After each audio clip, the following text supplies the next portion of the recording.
And verse 13 and 14. Matthew chapter 7, verse 13 and 14. Let me read this to you. Enter ye in at the straight gate, for wide is the gate, and broad is the way that leadeth to destruction, and many there be which go in thereat. Verse 14, because straight is the gate, and narrow is the way which leadeth to life, unto life, and few there be that find it. So as Jesus conclude his preaching sa kanyang Sermon on the Mount, the most famous sermon ni Jesus during his time, and I believe is the best or talagang peak of preaching, and I believe in lahat ng mga preachers, pastors, evangelists ay dapat naka-pattern sa preaching ni Jesus lahat ng kanyang mga messages. Because Jesus is the best preacher who ever lived. As he conclude yung kanyang preaching, patatapos na siya, from chapter 5, the Beatitudes, chapter 6, chapter 7, as he conclude his message, meron siyang hamon, meron siyang challenge sa mga tao, sa mga disipulo na nakikinig sa kanya, mga followers niya, at sa mga taong nakikiosyoso lang sa kanya. Kasi during his time, hindi lang naman apostle na nakikinig. May mga disciples and mga Pharisees and Sadducees all around him. Nakikinig and naghahanap ng mali. Sana kayo andito hindi para maghanap ng mali, kundi para makilala nyo ang Panginoon sa buhay ninyo. Because towards this end of preaching, you will make a decision. Every time na kayo mag-uupo sa church, Bible study house, sa lahat ng klaseng pag-aaral ng salita ng Panginoon, never go home without making a decision. Palagi, meron tayong decision na ginagawa, mga dati ng Kristiyano. Always make a decision every Sunday. Huwag ka tutungtong ng Monday without making a decision for the Lord every time na kayo nakikinig ng preaching. And during this time, before I end, meron kayong isang decision na gagawin sa buhay ninyo. Verse 13, enter ye in at the straight gate. Ang isang gate ay merong dalawang purpose. Gate is to let someone come in. Para payagan, kayo makapasok. Pangalawang purpose ng gate is to shut out lahat ng mga outsiders. Pigilan ang mga nasa labas na makapasok. Makikita natin sa John chapter 10, punta tayo doon, John chapter 10, merong in-illustrate si Jesus sa kanyang sarili, in-explain niya sa mga tao. John chapter 10 and verse number 9, Jesus said, I am the door. By me, if any man enter in, he shall be saved and shall go in and out and find pasture. Jesus is saying that siya yung pinto. He is the gate. He is the way. Sa buong Biblia, whenever you see the way of the Lord, His ways, His path, sa Proverbs, way of life, Jesus is the way. He is the door. He is the gate. Sabi ng ating verse sa Matthew chapter 7, enter ye in the gate. Papasok tayo sa pinto, sa gate. Who is Jesus Christ? Door. Jesus said, I am the door. If any man, let me say this to you, mga nakikinig sa akin, if any man, ito ang pinakamaganda sa lahat sa Biblia, whosoever, sino man, walang exemption po, mga kaibigan, first-timers po. Walang exemption. Hindi lang babae, hindi lang lalaki. Hindi lang mahirap, hindi lang mayaman. Hindi lang lahat ng mga matatanda at mga bata. If any man will enter. If any man will enter. Ano sabi? If any man enter in, he shall be saved. Ito yung promise ng Panginoon to everyone who will believe. Ito yung sabi natin, kinanta natin kanina, standing on the promises of God. Marami mga Kristiyano, nagtataka ako sa inyo. Nagdadoubt na naman kayo sa salvation. Every time kayo nagkakaroon ng failure, save ba talaga ako? Every time na ganun may doubt kayo, hindi yan galing sa Diyos. It is from Satan. It is galing yan sa demonyo. Doubts come from Satan. It is not from the Lord. Every time na nagda-doubt kayo, merong feeling na, safe ba talaga ako? Let me tell you, stand on the promises of God. Hold on the promises of God. That is very important. Nabasahin natin ang Biblia. Because how come na malalaman mo ang promises ng Panginoon without reading His eternal Word? Maraming tao full of this depression, even Christian, ang daming anxiety, fears, depressed. Why? Because the Word of God is not living in them. But if the Word of God is living in you, and you are holding on the promises of God, you are standing on the promises of God. Kahit anong bagyo, kahit anong problema, kahit anong dumating sa buhay natin bilang mga Kristiyano, any problem, persecution, struggle, everything, as long as you are standing on the promises of God, you are standing on a solid rock.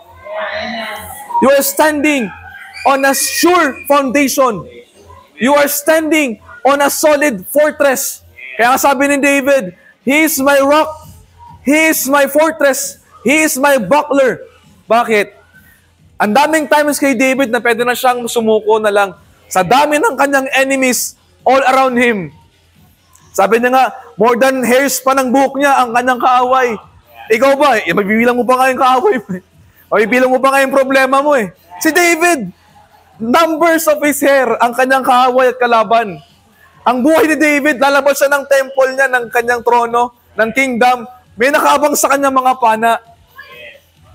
But David is so sure because he is standing on a solid ground. He is standing on a solid rock. Promise ng Panginoon po ang kanyang pinanghahawakan. And for you to become a strong Christian, para kayo maging matibay at malakas na Kristiyano, you need to stand on the promises of God. Jesus said, I am the door. If anyone will enter, he shall be saved.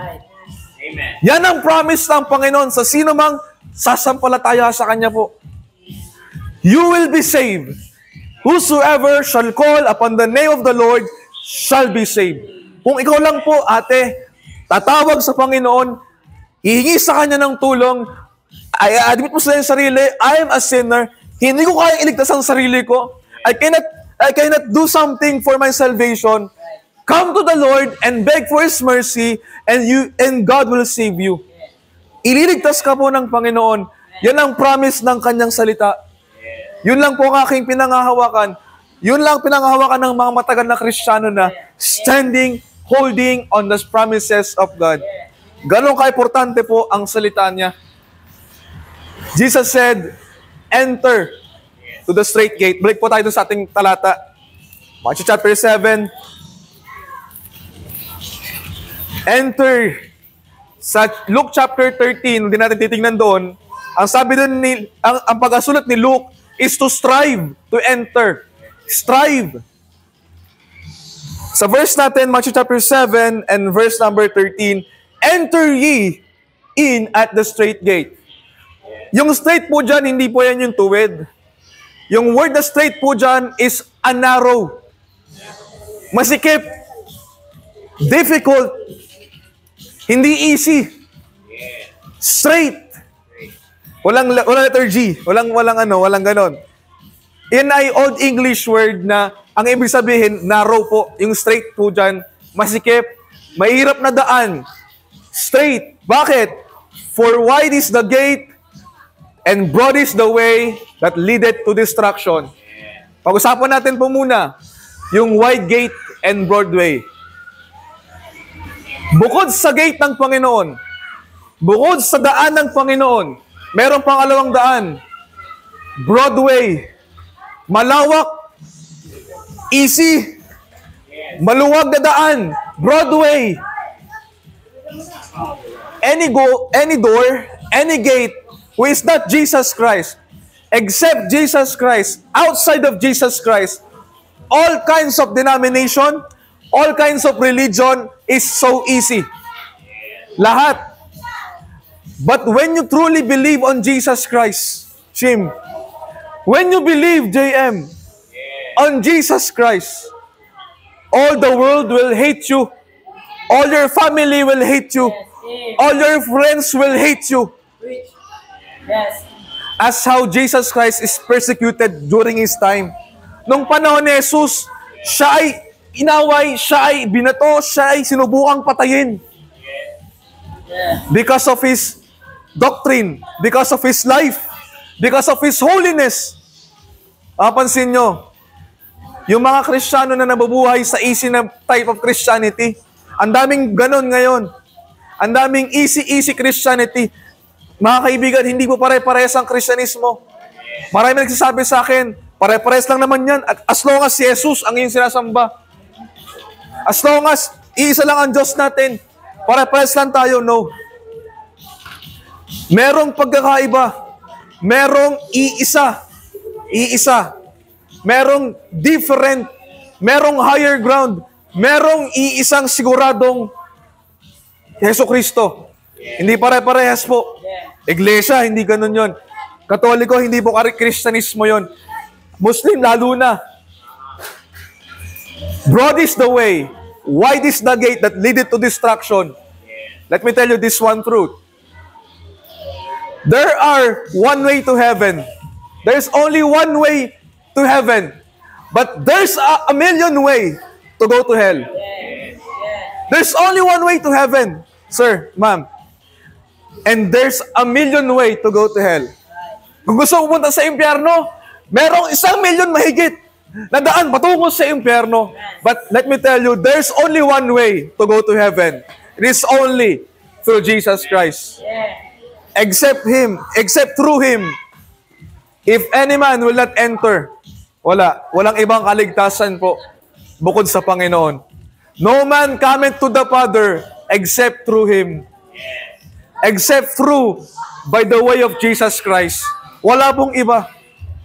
Except through Jesus Christ. But, when you enter into the door, pag pumasok ka sa pinto ni Yeso Kristo, ang pintuan, ang daan ng Panginoon Yeso Kristo ay mahirap. Narrow, straight, masikip, makipot, and few thereby that find it. Iilan lang po. Sa preaching ni Yesu Cristo rito, may lumapit sa kanya, ito sa Luke makikita, chapter 13. May lumapit sa kanya. So, Panginoon, ilan lang masisave? Tinanong, sa pag-preach ng Panginoon Yesu Cristo during this time, may lumapit sa kanyang isang disipulo. So, Panginoon, ilan lang pala maliligtas? Sabi ng Panginoon, few thereby that find it. Iilan lang po. Pero marami. Sa panahon natin ngayon, sa paligid natin po mga kapatid, mga kaibigan, akala natin na tayo ay Kristiyano, akala natin tayo ay pupunta sa langit by entering sa ganitong klaseng buhay. No, sir.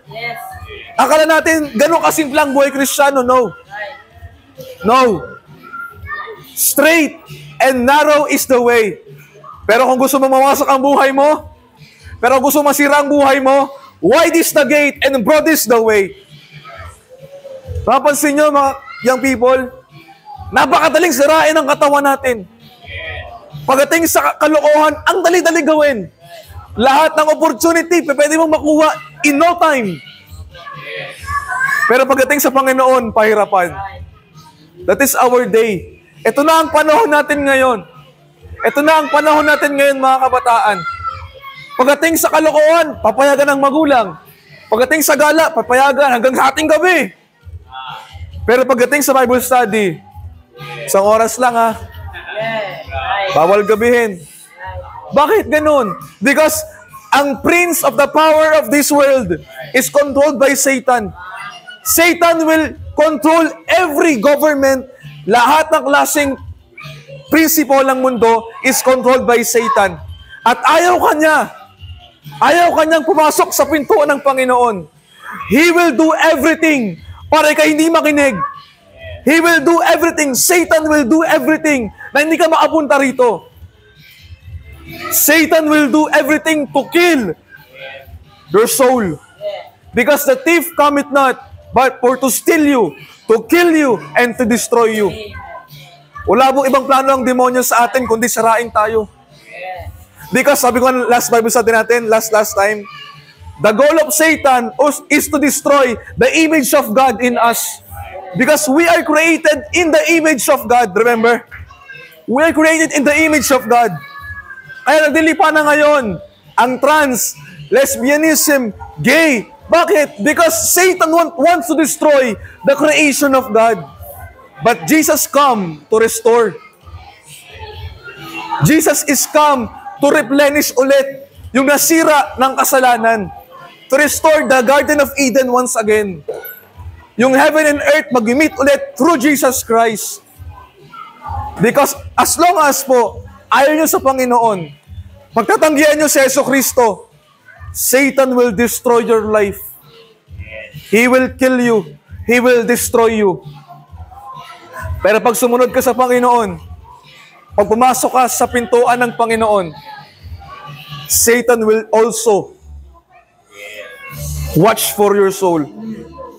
Isusulat kanya sa most wanted. Yan ang gusto ko nga eh. Gusto ko, pagdating ko sa langit at in-interview si Satan, sino ang pinaka-notorious sa'yo? Yan, taong yan. Kilala ko yan. Notorious ang Kristiyanong yan. Isa yan sa mga pumipigil sa plano ko. You are most wanted Christian for Satan. Yan ang maganda. Kaso hindi eh. Marami sa atin. Katulong pa natin si Satan. Tinutulungan pa natin. Iba, absent eh.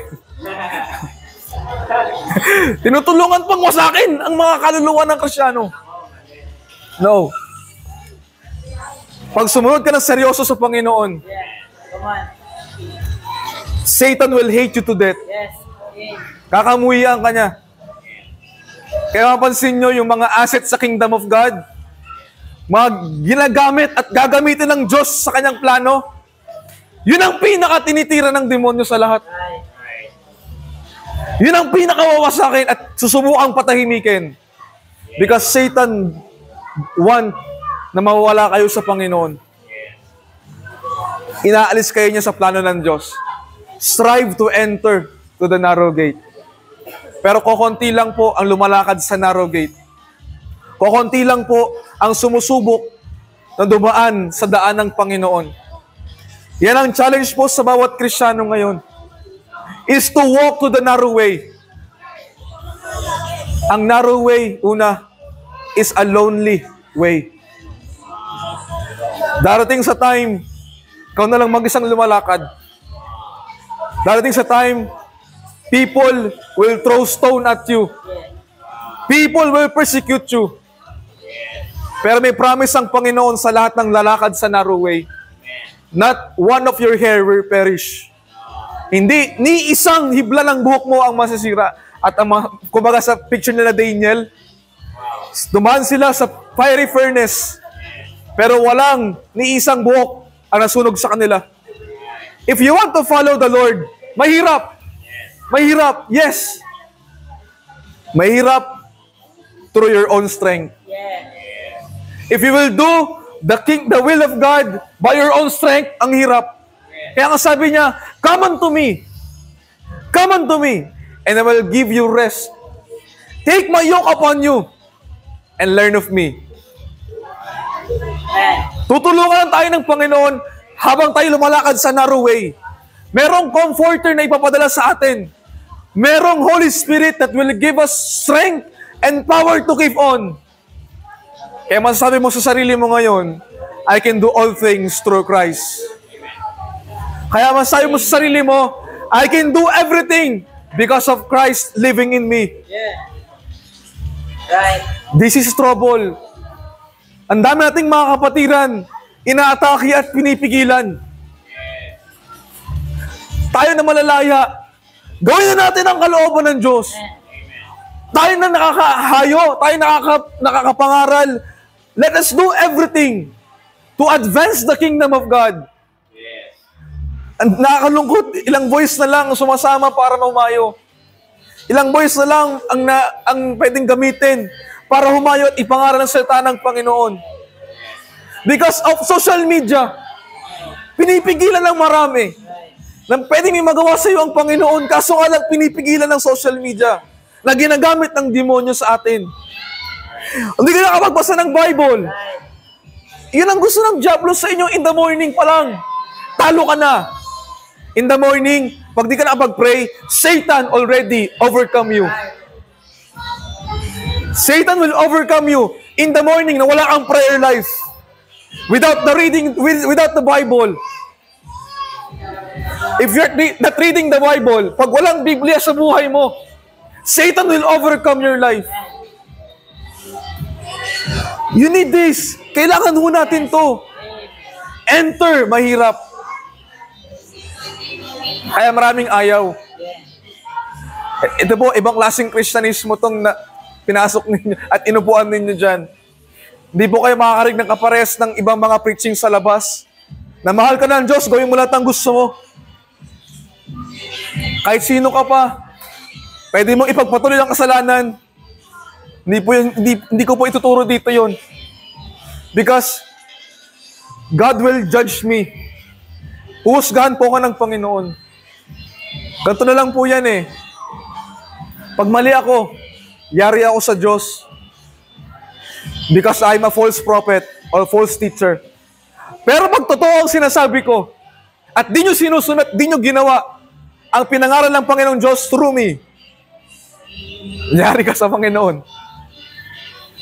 Kaya ito pong pagtayo ko sa harapan ninyo at pag-share ng salita niya ay napakalaking responsibilidad na kailangan kong itama ang aking isuturo sa inyo.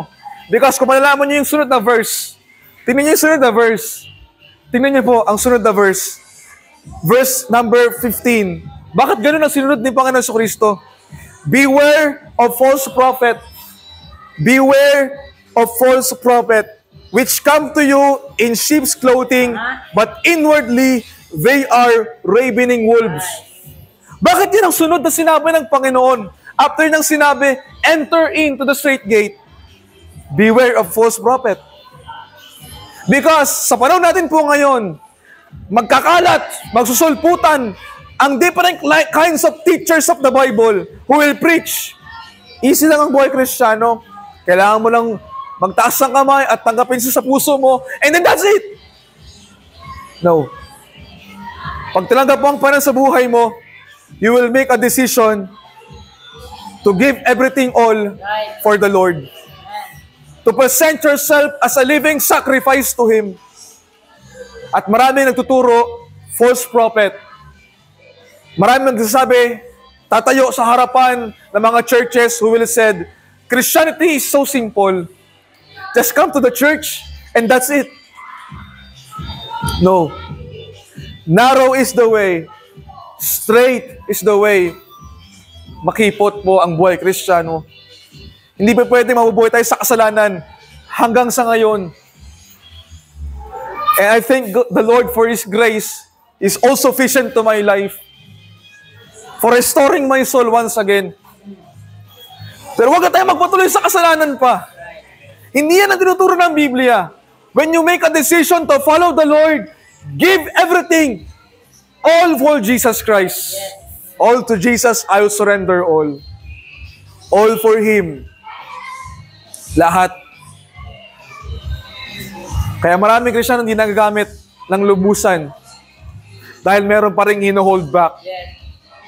Marami pa rin reservation sa buhay. Hindi pa huli ang lahat sa edad po ninyo. Just give everything all for the Lord. And God will use you mightily. Magagamit ka po ng Panginoon kung ibibigay mo lang lahat para sa Kanya. If you are more than willing to give your television, your social media, everything that will hinder you to following the Lord Jesus Christ, gagamitin ka niya. Pero, maraming pagpipigil along the way. Maraming struggle along the way. Maraming hardship. Maraming dudurog at didiktik sa iyong pananampalataya. Susubukan ang iyong pananampalataya. Your faith will be tested in the fire. Susubukan ang iyong pananampalataya kung sinubukan mong sumunod sa Kanya. Susubukan po. Kaya along the way, ang daming nag-give up. Ang daming sumusuko. Ang daming nag-quit sa buhay Kristiyano. Ang daming umaatras at umaalis. Why? Ang hirap eh. Ang hirap. Binitawan nila ang promise ng Panginoon sa kanila. Kaya kung mapapansin yung story ng Israelita habang papuntang promised land, picture natin yun eh. Tayo yun from Egypt. Our sinful world. Doon tayo galing sa kamunduhan, Egypt. At tayo ay tinawag papalabas ng Panginoon patungo sa lupang pangako, which is for us, the heaven. Habang tayo lumalakad, we will experience the wilderness. Tayo tatawid sa disyerto, na tuyo, na walang pagkain, na wala lahat. Pero God is all along with them. Every time, nung lumakad sila sa disyerto, andun sila lumalakad. Ano sabi ng Deuteronomy? Ang damit nila hindi lumuma. Ang kanila mga sandals hindi napudpud. Supply ang kanilang pagkain. Manna from heaven. Water from the rock. Provided lahat ng Panginoon habang nasa wilderness sila. Anong iniisip natin na mga Kristiyano? Ayoko maging Kristiyano. Walang pagkain dyan, walang pera. Anong sabi ng Matthew chapter 10? Yung mga ibon nga hindi nagtatrabaho. Ginagawa nila yung kalooban ng Diyos. Pero sila yung pinapakain ng Diyos Ama. Sabi niya sa kausap niya, how much more ikaw? Mas mahalaga ka pa sa ibon. Hindi ka niya mapabayaan. When you follow the Lord, when you follow Him with all of your heart, ay po-provide niya lahat ng mga needs mo. Kung wala, ano naman? We have a better and enduring substance in heaven. Meron tayong inheritance in heaven. Meron tayong naghihintay sa atin sa langit, sa piling ng Diyos Ama, na biyaya, supplied lahat sa langit. Mahirap dito sa lupang ito. Masakit. Maraming mahihiwalay. From the word holiness, separation. If you want to be holy, if you want to be holy, holy means set apart. If you will take the word of God, last na lang. Kung tayo pong lahat ng mga Kristiyano na at kayong mga bisita, if we seriously, kung seryosoin lang po natin tong word of God na ito, magiging tayong holy. And when you become a holy person, you will be separated. Doon magsisimula, nakamuhian ka ng tao sa paligid mo. You will be hated of all men for Jesus' sake. Ang sabi ng Panginoon, no man who will love his father, mother, lands, possession, children, brethren, sisters, more than me, more than Jesus Christ, is not worthy of me. If you want to enter the straight gate, no man having put his hand to the plow and looking back is fit for the kingdom of God. When you start following the Lord, never look back. Huwag ka lang titingin pabalik sa mundo. Huwag ka lang titingin pabalik sa Ehipto. Huwag ka lang titingin pabalik sa mundo sa iniwan mo. Follow the Lord with all of your heart. Give all to Him. Everything. Jesus gave everything to you. Lahat binigay ng Diyos para maligtas ang kaluluwa mo. Tapos tayong Kristiyano part-time. Tapos tayong Kristiyano kalahati ang ating ibinibigay sa Kanya. No man can serve two masters. Either he will hate the one and love the other. He will cling to the one and despise the other. They cannot serve God and mammon at the same time. If you want to serve the Lord, serve Him only. Serve the Lord with all of your heart. And this is a challenge for you. Are you willing to enter to the straight gate? Kayo po mga bisita po natin, come to the door. Come to Jesus Christ. And He said, you will be saved. Siya lang po ang pwede magligtas sa ating mga kaluluwa. Trixie, come to the door. God promises you will be saved. At hindi lang saved. If any man will enter in, he shall be saved and find pastures. Right. Andun ang pastulan, lahat may bibigay sa atin ng Panginoon. Everything, lahat ng hinahangad natin, kaligayahan, peace, lahat ng ating hinahangad sa buhay, hindi na material na bagay, hindi na usapan yon. When Jesus is in your heart, minsan hindi mo na nakikita ang material na bagay. Because Jesus is more than enough sa lahat ng iyan. Come to Jesus Christ po. Receive Him as your Lord and personal Savior. Admit na hindi mo kayang iligtas sa sarili mo, only God. Come to Him.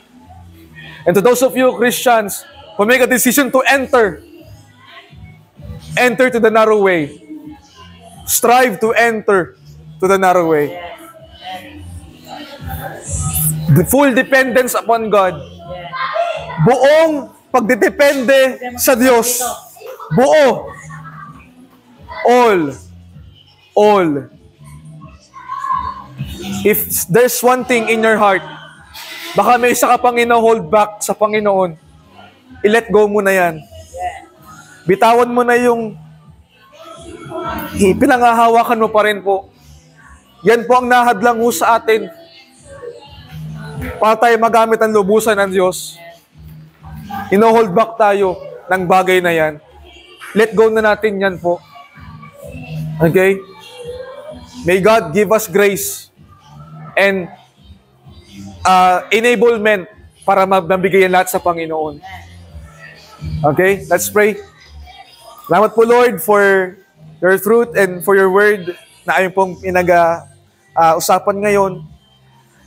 All for you, Lord. Lahat po ito para sa inyo. Ito po lahat ay ginagawa po namin. Ipinapangal ko po yung salita na ibinigay niyo po sa akin.